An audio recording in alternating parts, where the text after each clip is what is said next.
So yeah, we're live. Hi, my name is EbonyJanice. My name is Thea Monyeé. And this is the Thea and EbonyJanice show. No. We're also known as the Free Joy Experience. Free Joy Experience, yes. And Thea and I actually have been doing this work separately for years. Mm-hmm. For myself through the Free People Project, and for Thea through Miley.io, et cetera, et cetera.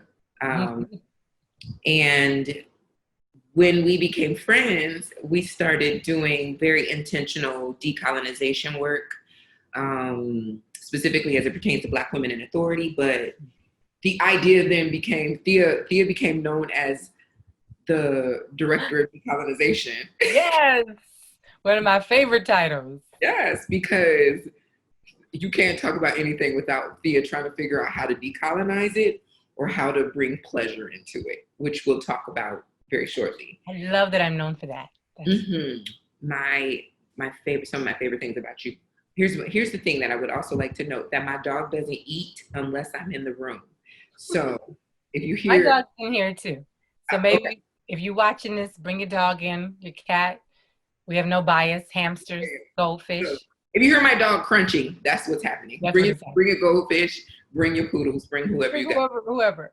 Yeah. So when we started doing this very specific work that we're calling the Free Joy Experience, it also happened just through spirit, because we were just having a series of conversations and realized that, oh, this is very deep teaching that doesn't really exist, because while there is a lot of conversations around anti-racism education, right, and around what does it look like to organize, and what would activism look like, and what would it look like to be an ally, there was no real conversation about joy in the midst of that. There was no real conversation about sustainability in the midst of that. Yeah.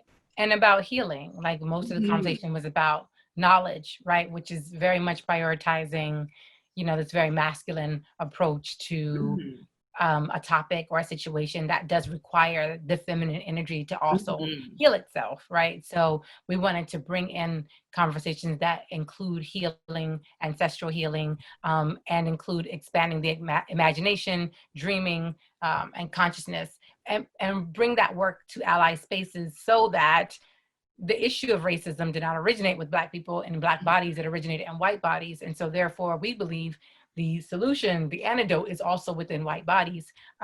Even though Black people will continue to do the resistance work and continue to do the educating, it's still really the actual antidote resides within white culture. And we wanted to do what we could to acknowledge and support the evolution of that antidote, the creation of that antidote within white culture. And for all of us, which brings us to the why of this conversation around sustaining joy and our anti-racism work. Because if we don't evolve in the way that we're working towards liberation, we are going to keep running in circles in the same place. Absolutely. And so for me, a little bit about my story, about how I came to realize that dreaming had to be central, dreaming and imagination had to be central to my own work, is I have been doing activist, being an activist, doing organizing work, doing anti-racism education work, the way that it's, most known, in this kind of white-facing way, where my audience was really like me educating white people on how to stop being, I was about to say how to stop being so white, but really how to stop being so invested in the privileges and the very harmful nature of what the creation of whiteness does to this, earth. And so I was just weary of that. I was going through this season. Weary is a good word for it. Yeah. I really was weary. It was exhausting. And I had these moments that happened just kind of back to back to back that made it very clear to me that I could not continue doing the work that way.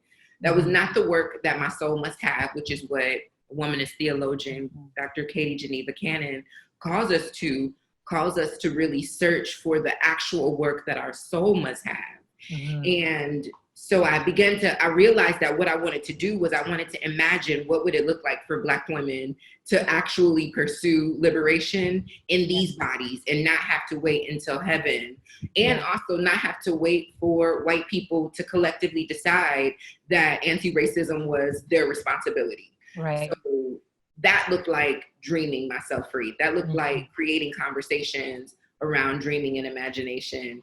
And this mandatory, just making it mandatory that I'm going to be free in this body. And that is what my ancestors actually desired for me. And that, I believe, is what, although Thea and I had already been doing so much work together already, I think that really kind of put us in alignment on a deeper level, because that pleasure piece that Thea's going to talk about. So I'm a licensed marriage family therapist, and I work constantly to decolonize and expand the field of mental health. I often will say, like, Black people did not need therapy until we came into contact with whiteness. That actual system is what keeps us in contact with the medical system, with the mental health system, with the prison system. It is actually white supremacy that brings us into contact with these spaces. And so to continuously provide services through a space that was actually designed to uphold white supremacy is not only problematic, but it's oppressive, and it's not right. So I constantly worked at that.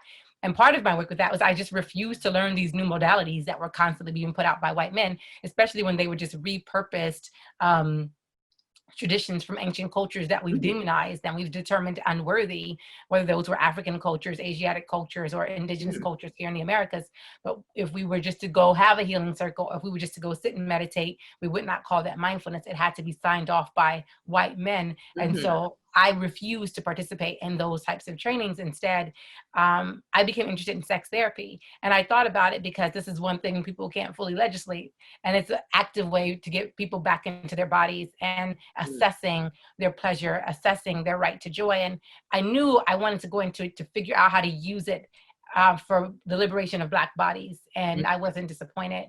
I'm definitely feeling more aligned with tantric principles around that. And so that kind of combined with Afro spirituality just made it very clear to me that I've always said, I don't want to be the ancestor known for like helping my kids one day get to freedom. I want to be free. I want to be the first of my lineage that is actually fully liberated in this life experience in its body, and everybody from me on is fully liberated. Like I want to participate in that liberation and feel it. And so to me, joy and pleasure has been the like missing piece, right? We've done the struggle, we've done the marching, we've done the legislation, we've done all these things, but all those things are still highly dependent on the very same system that is oppressing us. But joy is mine, pleasure is mine, and really working with Black dismantle the things around them that say they cannot have access to it is like brings me so much joy and pleasure. What brought us to the intersection though of that, because neither one of us had white facing audiences really, right? That wasn't like you were focused primarily on Black women. I was doing Black body work. It was like really very clear. Was we started to do these IG lives, and these conversations started to come up in the comments amongst primarily white women, but just white allies in general. And it was interesting that a lot of the things we were saying they had never heard. And I think one of the assumptions I found that I have made as a Black person is that white people operate like me, but they choose not to access that part of themselves. Like they have a sisterhood and they think of everybody as their brother and sister, just like we do. And they have this connection. And I realize I've learned through white allies, no, that bond is not the same. The cultures are legitimately different. And so where we have this magnificent framework for healing processes that if we were allowed to our own devices, we could heal ourselves very rapidly. But because we're trying to heal within a cancerous environment, that is far more difficult. But we at least have the framework. Like we've talked about our ancestors. To go back to Thea, when you said, and definitely come back to this, but because you're hitting it again, when you said that Black people historically had no need for therapy in this traditional sense until they came into relationship on an ongoing basis with whiteness, what that means for me, especially with what you were just reiterating, is the revelation or the deep knowing that if Black people were able to access their most natural ancestral modalities on an ongoing basis without them being either demonized or blacklisted, criminalized. You're right. Criminalized or considered black magic or witchcraft or all the language that's used to minimize, absolutely, to use to really minimize the power. But here's then how, on a whole other level, because you got to think about the layers of trauma that happens, not only when those modalities are snatched away from you. So now you have to enter into these very oppressive and violent, sterile systems that don't work for you. Without your magic, without your... Then on top of that, a whole other level of trauma is then when you are a mental health professional and white men who are creating these rules and in these systems start saying, now we're going to chant. Now we're going to, so then they try to reintroduce. Now we're going to use body movement. Right. So there's this whole other level of oppression that's happening when something that is native, is natural, is intrinsic to your actual being has been taken from you and then reintroduced to you in this very colonized. As brand new.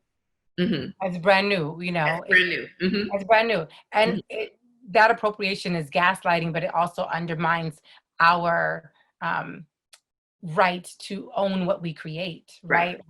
Like that we can't have proprietorship or at least stewardship over the things that we create, and that the things that we create are way more valuable to you than the human beings that actually, you know, create them. And so we did not have an intention of doing work with allies. The Free Joy experience came up really out of necessity and spirit, like me being woken up multiple times, like, you're going to work with who I tell you to work with. This is your work. And both of us doing ancestor work to kind of align with, okay, this is necessary. Like, white people really just don't have the framework to heal because it's a culture. And that was the revelation. It was the revelation, really. That was the revelation. Don't have the framework to heal. Yeah, and it's because of that linear thinking. We've talked about this in our lives. This, like, whiteness requires a very linear mind. It moves forward and never looks backwards. It never takes account and never takes responsibility. It just moves forward like a locust. A locust doesn't look back after it's killed the crops. It just keeps going. And that's similar to how white supremacy has navigated the idea of manifest destiny and colonization and all these different things, that these things were a means to an end and a necessary evil and all these justifications. So when we say do the work, this is, we had this conversation, when we say do the work, the best most allies could do was read, or watch a video or listen to Black people, but they did not have a framework to do the inner work, the ancestral accountability piece that would actually elevate their own inner power to be able to make change happen within their own. Let's sit with that for a second, doing that ancestral work, because when you talk about the language of the linear white mind, which doesn't ever look back, the way that that shows up, you know, this is some Capricorn stuff. I'm always trying to give very specific examples so that people don't walk away thinking like, so that's it. That's how we balance each other out, for sure. There you go. Thea has these very complex, you know, ways of saying things. And it's not even complex. It's just so good that I want to lay out in the floor. But I know I can't lay in the floor because I got to take the time to really break down what I'm hearing. And what I'm hearing you say is that, that with the linear white mind, that would look like when you hear white people say, that wasn't me. I wasn't alive. I didn't do that. I haven't. How do I benefit from that? I've never owned a slave, right? I'm not responsible, right? So we operate as Black people and many people of color in general, but Black people specifically, especially those of us who are very clear that we're descendants of Africa. There is this ideology, Sankofa, and Sankofa basically says, reach back and get it. And even if we didn't grow up with the specific language of Sankofa, we have grown up culturally with this idea of, I am responsible for my grandmother, responsible for my grandmother, responsible, et cetera, et cetera. And so there is this ancestral work, even without that language. There is historically for Black people in the US as a result of chattel slavery, but just in the diasporic, but there's historically this ancestral relationship happening, even if we don't have that language. That is the way that. Because our framework is not it's a circle, but it's a spiral, right? So even if we come back around to the same thing, because we choose to evolve, because we are naturally innovative and creative, so we're coming back around to the police brutality situation over and over again, but not because Black people haven't evolved. We're coming back because the linear whiteness white mind hasn't hasn't evolved. The shifted. linear white mind hasn't. And so we're kind of, there's this point in even our healing where we can't get past if we have to do it in a white space, because it requires that linear white mind stop reenacting the same trauma over and over again. Now we change our responses to it. We get more advanced in our technology around it, but we still come back to the same point because the linear white mind has not released us from this loop. That's so good.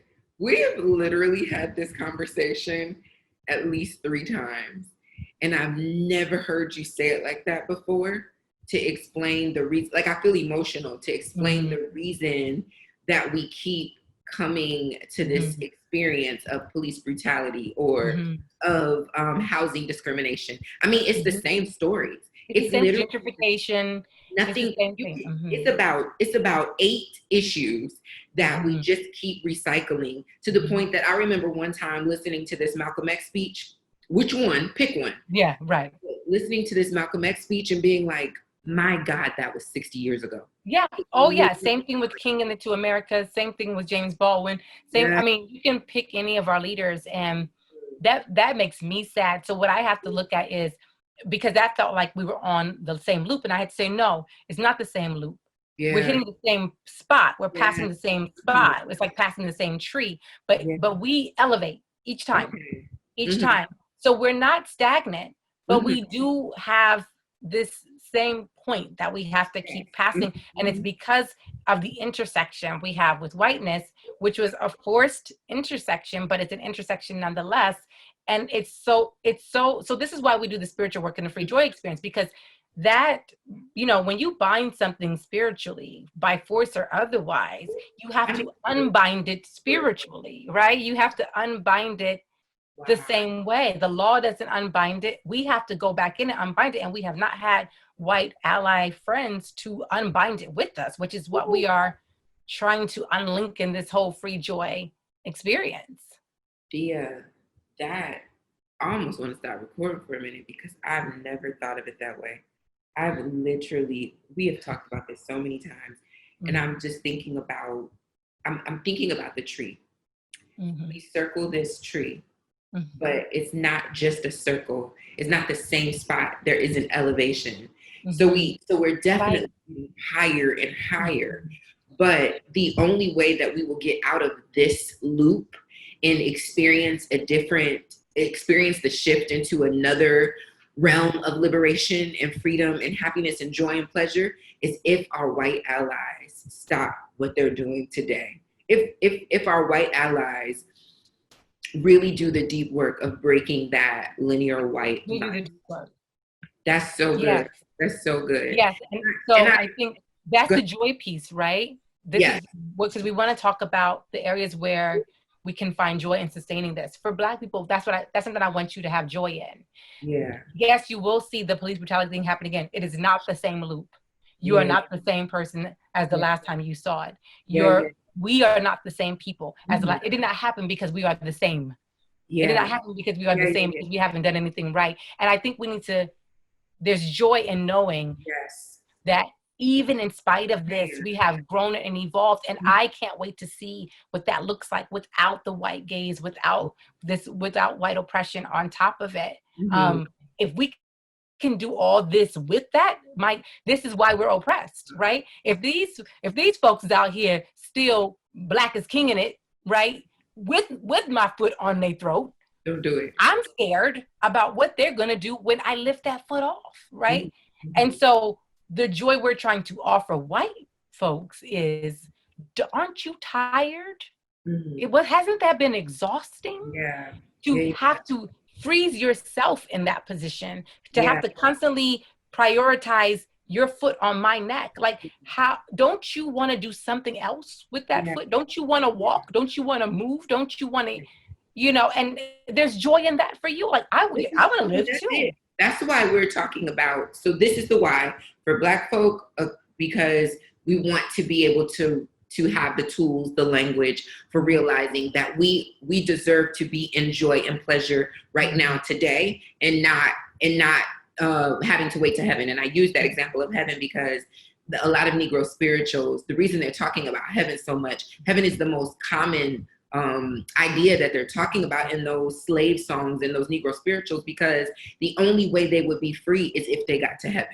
So they understood, and I'd rather be laying in my grave than to live as a slave, right? Like these types of songs, right? I would rather be dead than to be experiencing this kind of oppression. And so what I'm saying for Black people is that we have the right today to experience liberation, to be in our joy, to be free today. And so we can't be talking about doing this work still for our grandchildren, for our great grandchildren. Like they need to be experiencing a whole other level of liberation. And how about there's evidence that we've always had that joy, but it's not the story we focus on. We were reading something today. We were reading from The Color Purple, you and I, remember? And what Suge was talking about it. And The Color Purple was written how long ago, right? Like, and that story in The Color Purple was written about a time how long ago? And they were still talking about, there was still Suge Avery sitting there prioritizing joy and pleasure and saying, ain't that God, right? So what happens is, it's not that what I'm saying is new or what we're saying is new about joy and pleasure. It's that hasn't been the narrative of Black survival, of Black resistance, of That's Black exactly what I was going to say, because it's been there. About the trauma so much. But, and this is what I want you to talk about, particularly as a mental health expert.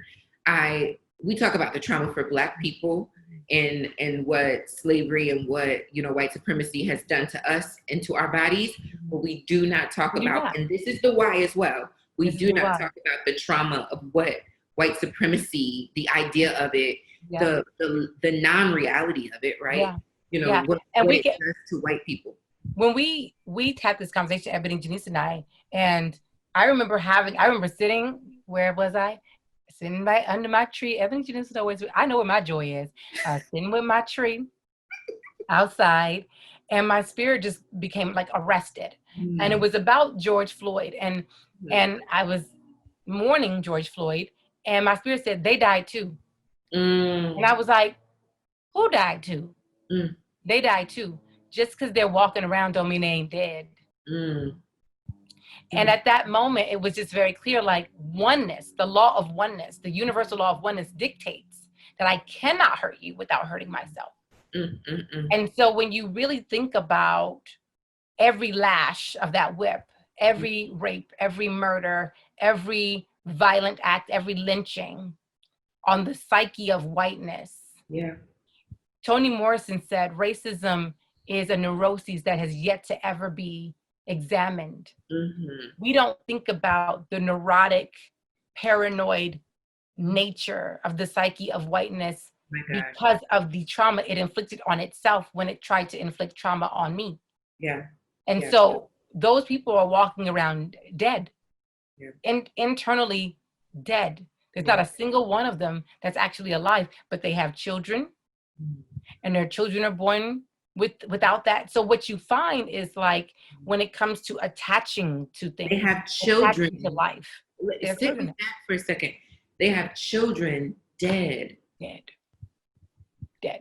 And their children are. But there's no spirit to pass on. There's no life to pass on. Once you have killed yourself in someone else, like unless you repair that, what can you pass on? Right? And so what I started to see, and what we've seen in our work, is I did not know how much pain white people were in. I mean, when I call EbonyJanice after a call, I always say, we go through it. Everything we go through externally, they are going through internally, and I never even knew it, because we actually, in and of ourselves, are pretty fucking happy people.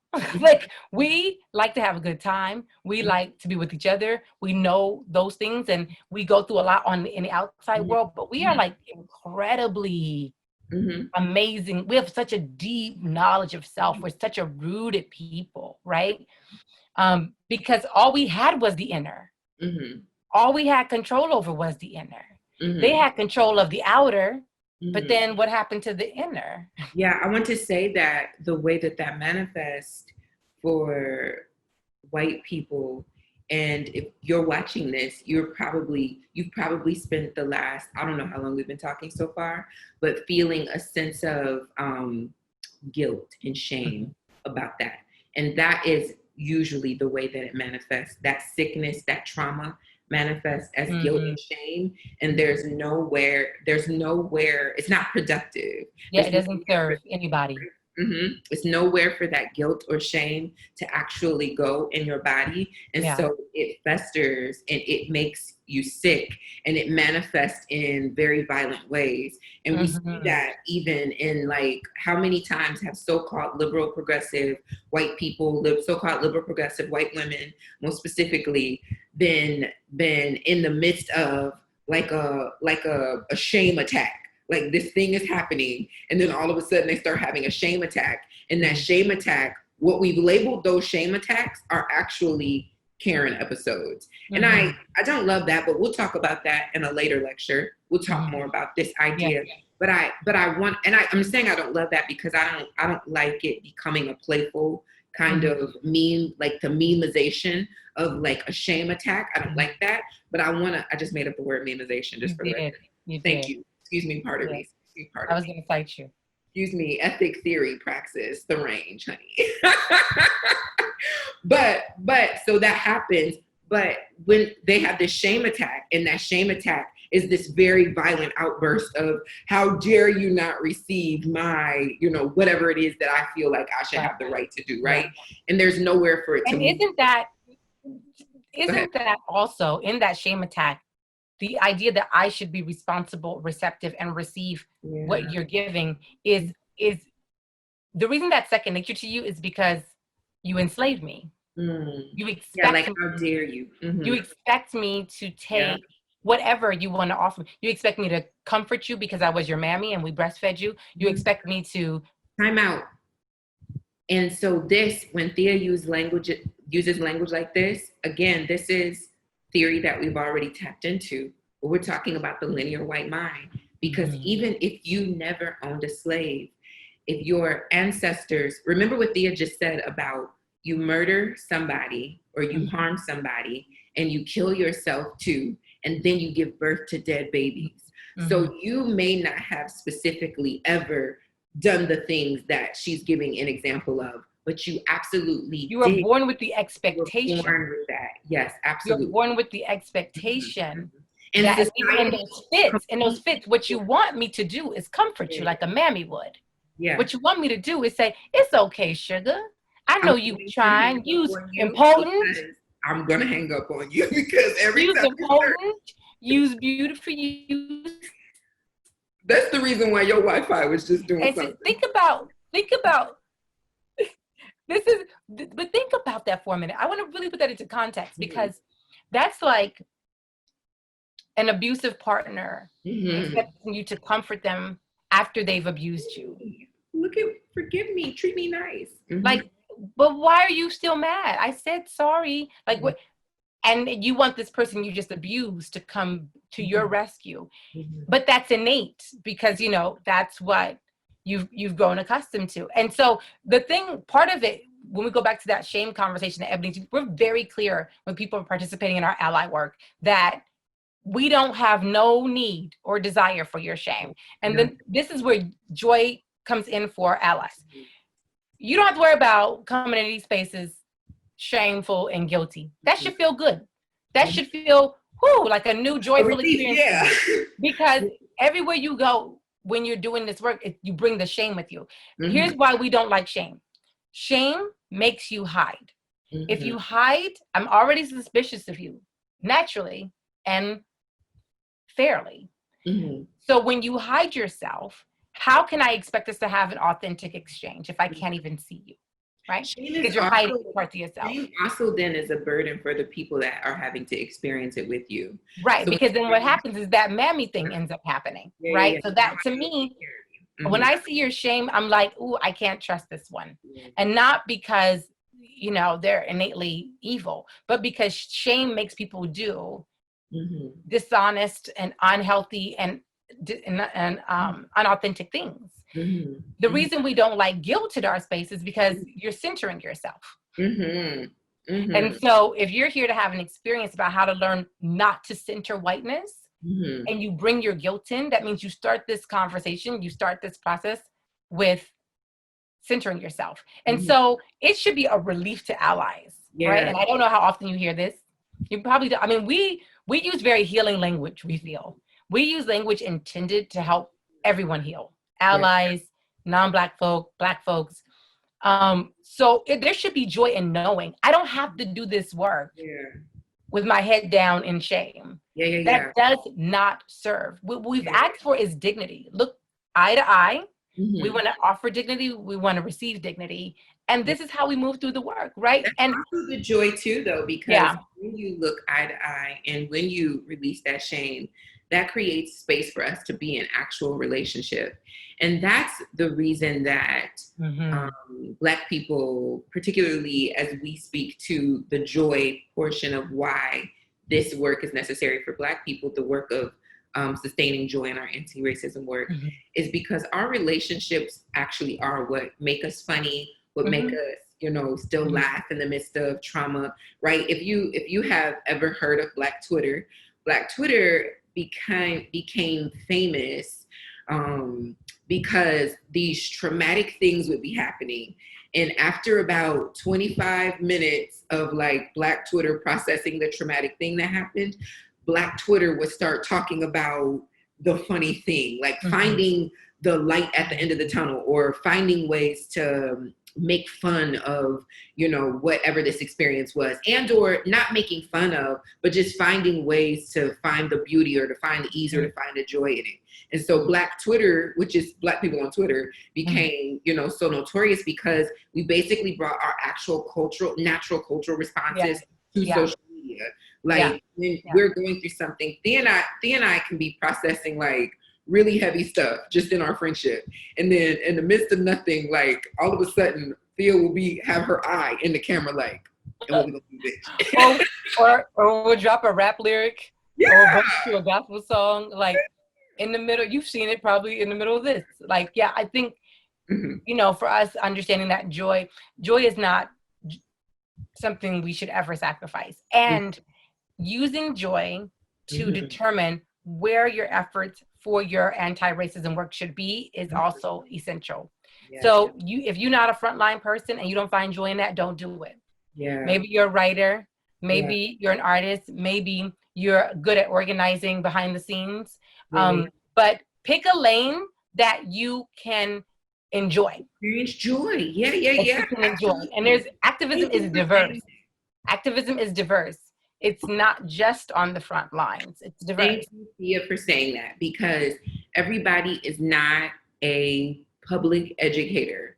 Everybody is not going to be marching to Selma. Everybody is not going to be at the protest. Everybody, and that is what makes this not sustainable. We came to the knowing that we needed to have this conversation.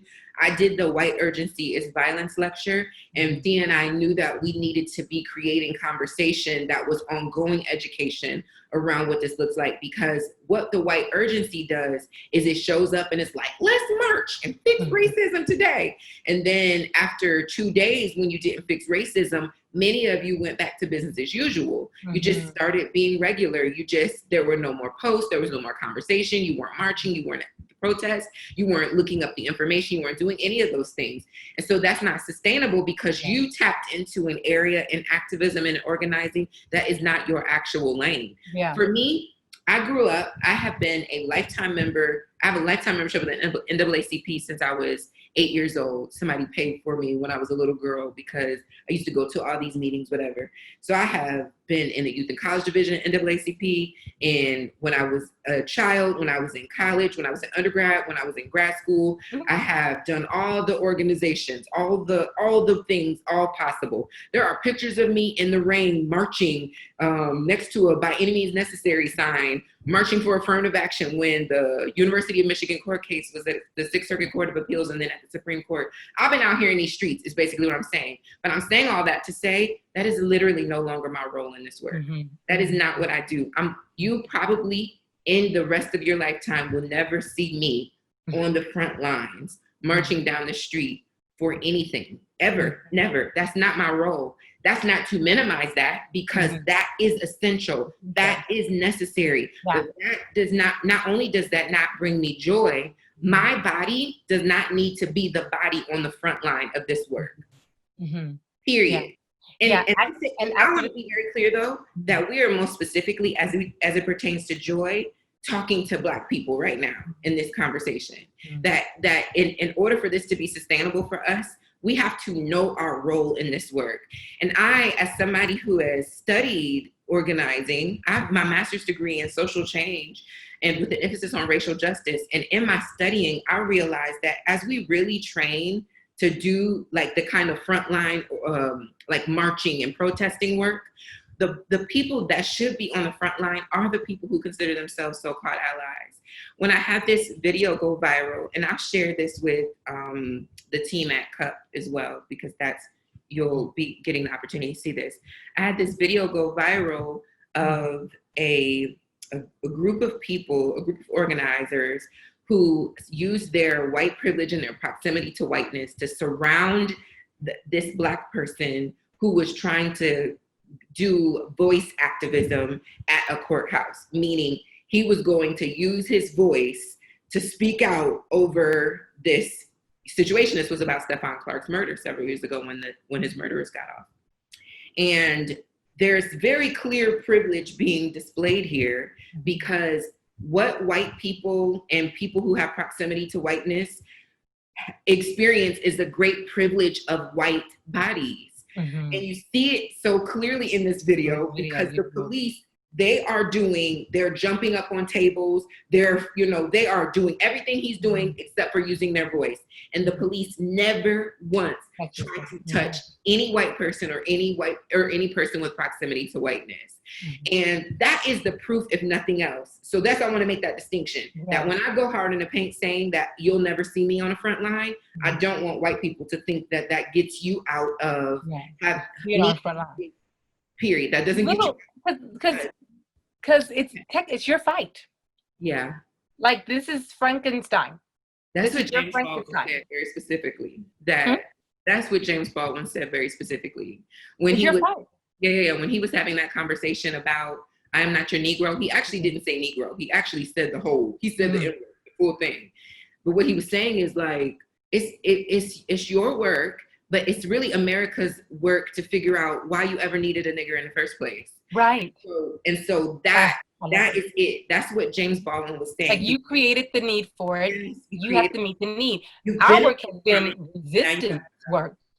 We've been resisting. We've been saying, how do we thrive? How do we sustain under it? We've been doing resistance work, but guess what? We've been doing resistance work and y'all work because you didn't want to do it. So what we're saying has to be new now is you got to do it.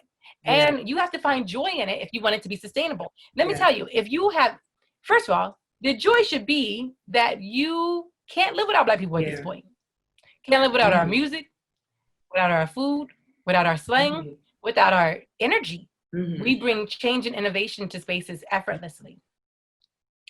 And I think low key, almost genetically, white people are, as much as they say they don't want to be around us, they always find us. We'll be in our own neighborhoods, buying our own business, and here you come. So there is some sort of honing signal that we don't know about.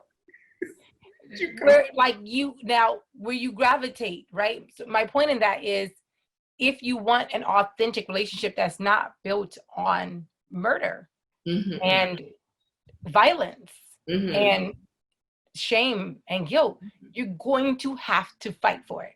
You're going to have to create it, because we have actually been the ones sustaining any goodness in this relationship, any goodness in this dynamic. And there wasn't much, but whatever little bit was there, we have learned to take a little and make it a lot. And we've done that with this relationship. But if you want the joy of diversity, the joy of not just Black bodies, but other marginalized people, other groups. It's joyful to live in a full ecosystem, in a diverse ecosystem. Like, it's joyful to, I love my garden, but if my garden was just roses, I wouldn't feel the same about it. What I love is that there's a new thing around every corner, even though it's the same garden I go into every day. Something different is blooming at a different time of year, and they all just let each other be. And that is the mode that we're working towards. So some of your joy is future. Some of your joy is to come. Some of your joy is about the world your children's children will be in. But guess what? That's the same joy we had to use to get here. Yeah. I wanted to and now we're ready for our joy to be more present. And now some of your joy quote you in another conversation where you said that you can't just want to consider yourself an ally because, you know, this ain't what you said, but this is what I'm saying you said. It can't just be about shame or guilt. You know, that's the reason why you're doing this ally work or this activism work or this learning. It has to be because you actually love Black people. And so I'm just really wanted to pinpoint what you just said about, as ridiculous as you are, you just be so real about be so real. The honing device, about how wherever we are, that whiteness will show up. On the planet. Yeah, on the planet, whiteness will show up there. And so here's where there's some joy in that as well. And this is about really humanizing both the oppressed and the oppressor. Absolutely. Doesn't it seem joyful and much more easeful to be welcomed into a space than to go to that space trying to take it, right? And here's the thing about beautiful, and Langston Hughes says this, Negroes, meek and mild.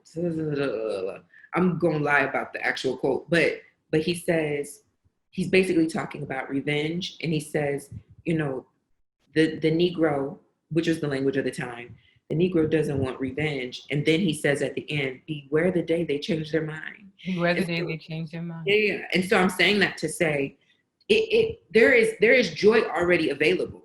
I'm always saying that I really need white people to relax because it's because poverty mindset and white supremacy really operates out of poverty. Like, we're gonna run out, so we gotta take everything. So relax, we're not gonna run out if we stop taking everything. That's number one. Number two, when you relax, I actually don't say relax, I say relax, because that's the deep relaxing that I need to happen. Relax. So also when you relax, there is like, we done already, so here's the joy for white people. We've already given you permission to surrender and relax from that shame and that guilt. Now, also another place where you can experience more joy is in relaxing and releasing the idea that you have to show up somewhere and force your way into a space. Because, and that's the reason why I brought up that Langston Hughes quote, Black people have historically not been trying to keep white people out. The only time, as a matter of fact, in Alice Walker's definition of womanism, she's very specifically says not a separatist, except periodically for times of health. You know why that periodically shows up though? Because when we are always welcome, she says not a separatist, except periodically for times of health. And then she says welcoming brown, Black, white. She starts to list all these colors. So she's been very clear that this is an inclusive space, that everybody's welcome here. But then we need those periodic times for rest and for our health, because whiteness will show up and overwhelm the situation. So here's another place for you to experience some joy, is you can relax because you don't actually have to force yourself into places. You create, your white supremacy creates the reality of having to come and take a thing that you didn't ever, here's the history lesson of that. Right, that never had to be done.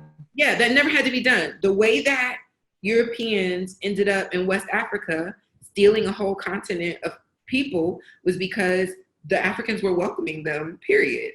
The way that the Europeans ended up in these United States of America and to the Republic for which it stands is because the native people were welcoming them. And so the problem is not that you ever had to force yourself into anywhere.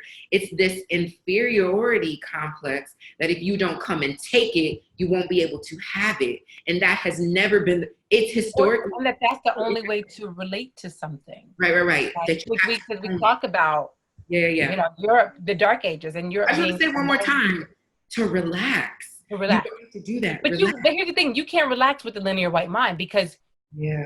The linear white mind has no, it's Mm-hmm. dead, Mm-hmm. right? Say it again. It's The dead. linear white mind is dead. It has no activity. It That's, has no evolution. It has no true movement. It's, mm-hmm. think about Make America Great Again. It's stuck. Mm-hmm. It wants to stay. It Yeah. chooses stagnation. Yeah. Yeah.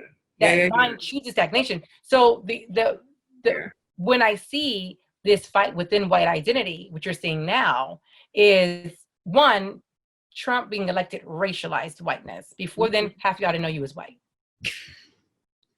I don't know how. Break that down, Thea, because I'm gonna stop having to come back and be the Thea translator. You know that episode of Key and Peele where Luther, yeah, Luther. the Obama character has Yeah. the Obama translator.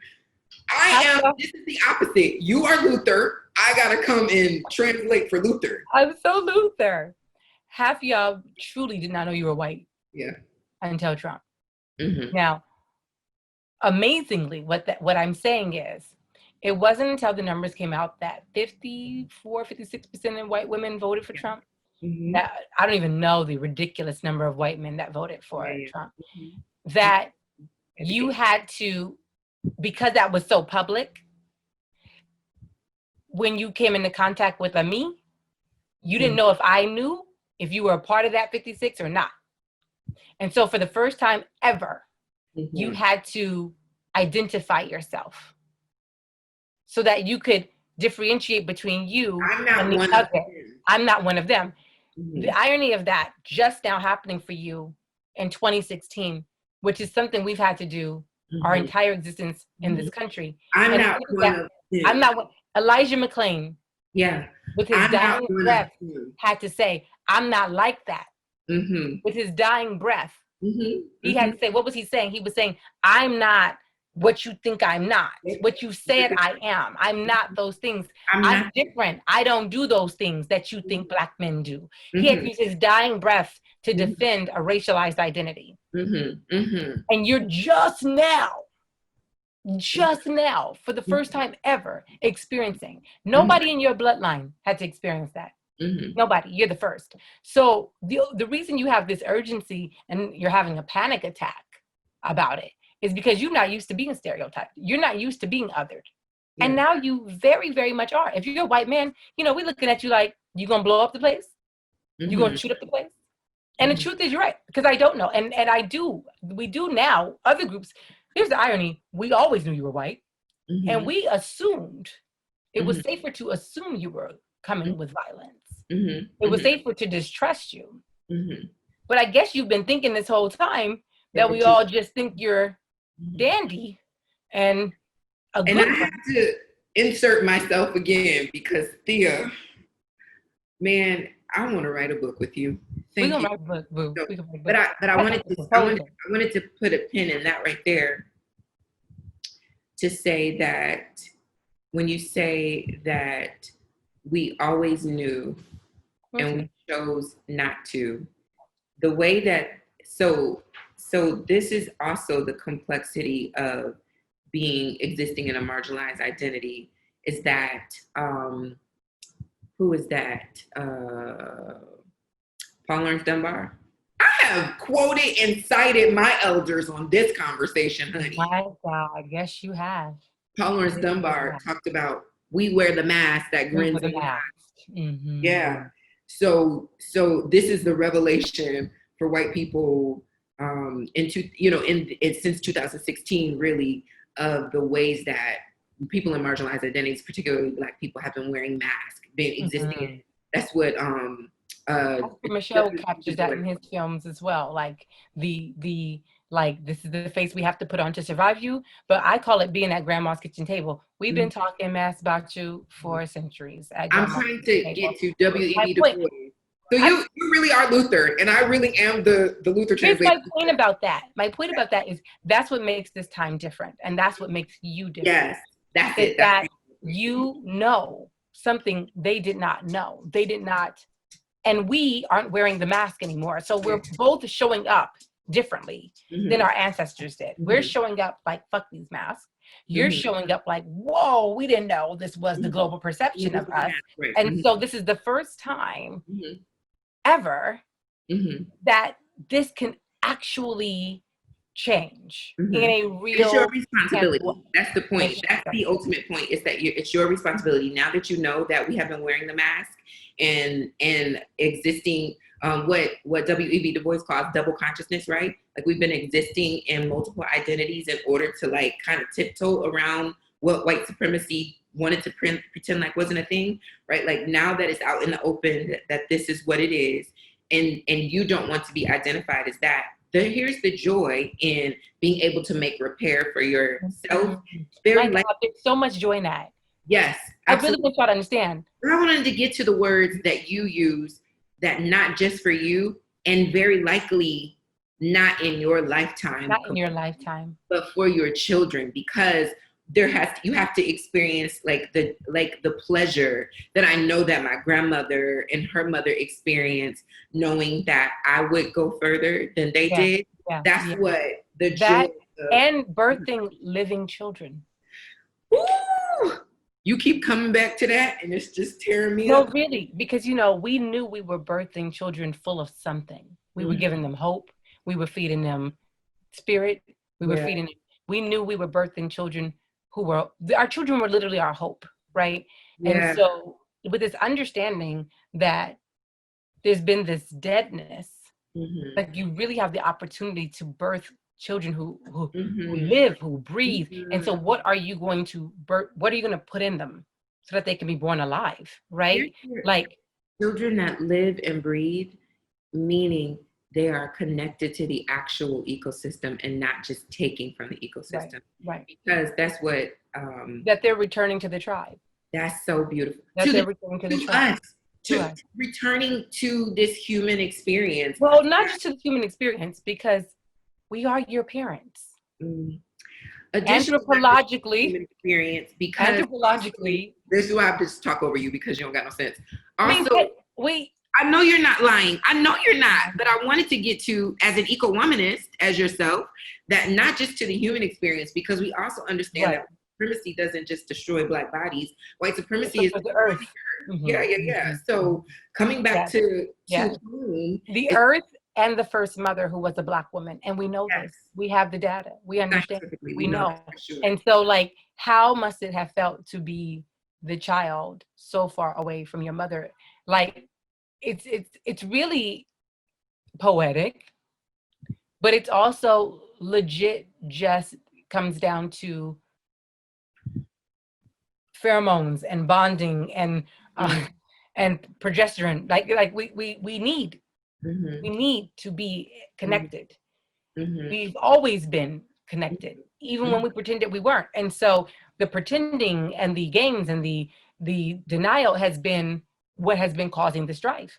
But like, you cannot, to hurt Mother Earth. I do feel a relationship between the way we treat Earth and the way we treat Black people, for sure. Yeah, for sure. It absolutely is. Dr. Dolores Williams has broken that down very well. And so there's double joy. There's joy in reconnecting to the earth. There's joy in reconnecting to your family.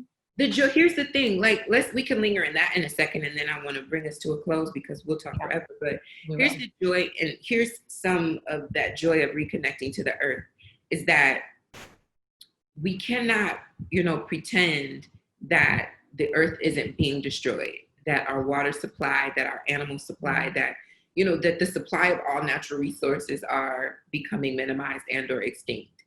And so, and that is, yes, white supremacy. White supremacy has this ideology that it can own the sky, it can own the water, it can own the land. You cannot own a thing. You can only be a steward of it. A steward of a thing.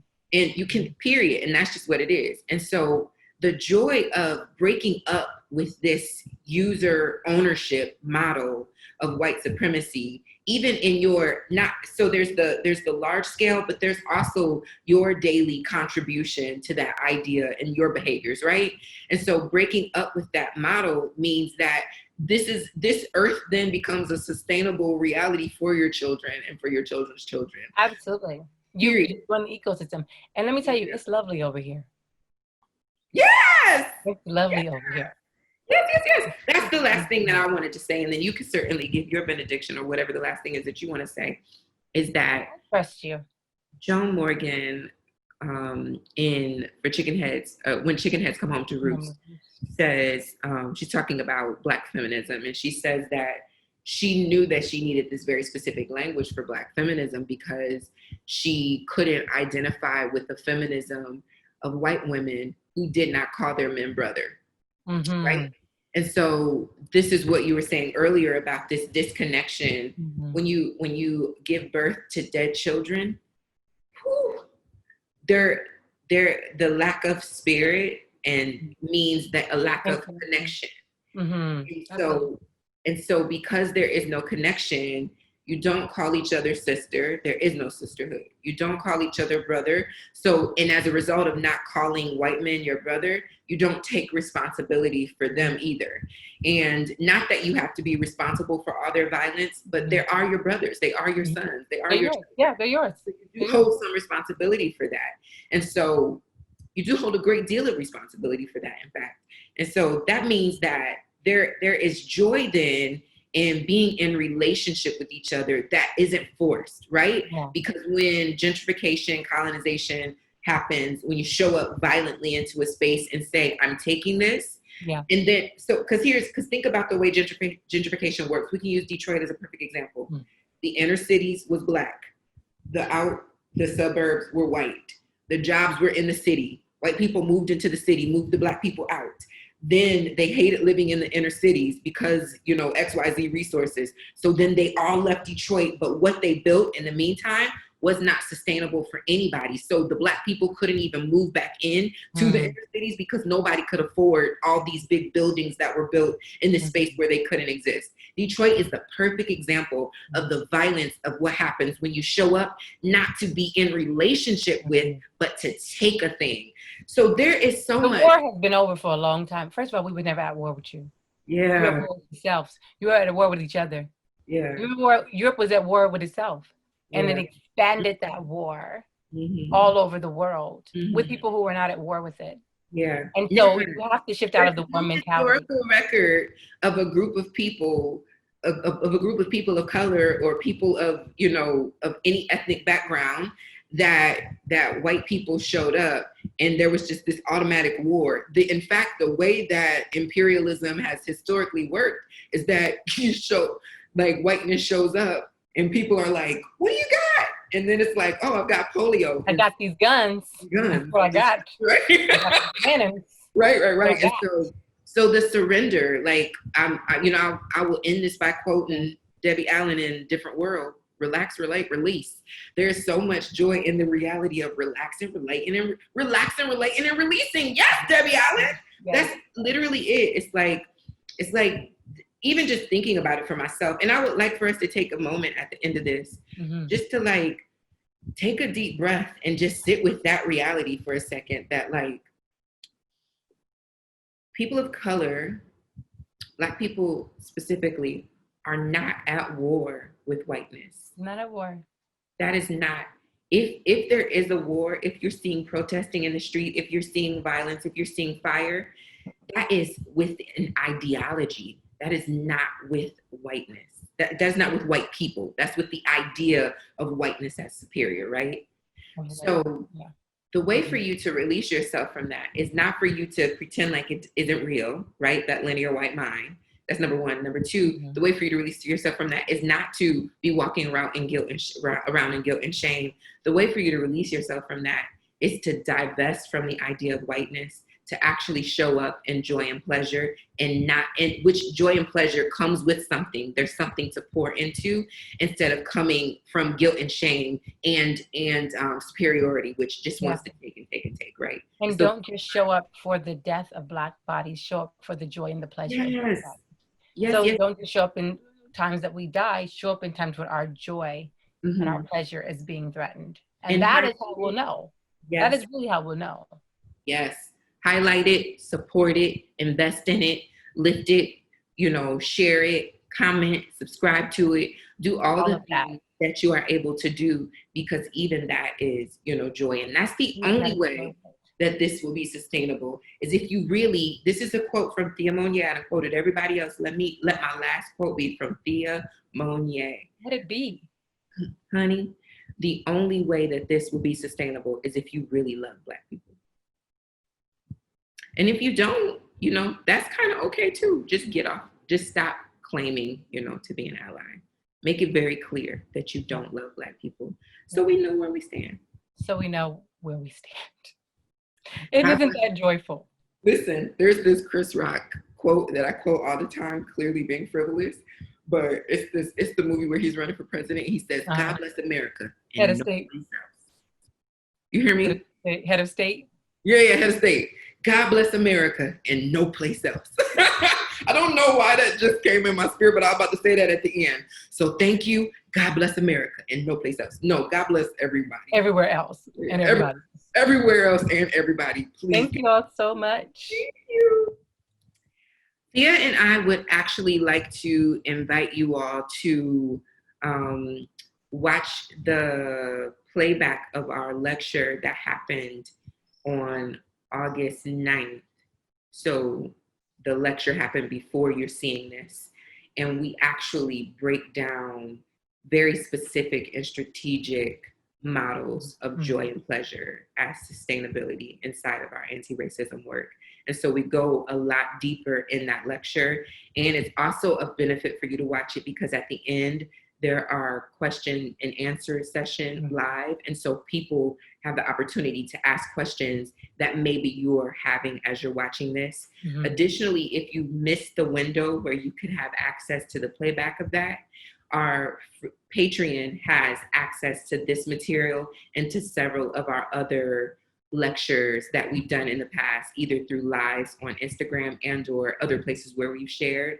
And you can find us at patreon.com/the Free Joy Experience. Beautiful. See, you're the earth sign. You always handle business. Peace. Let me start recording.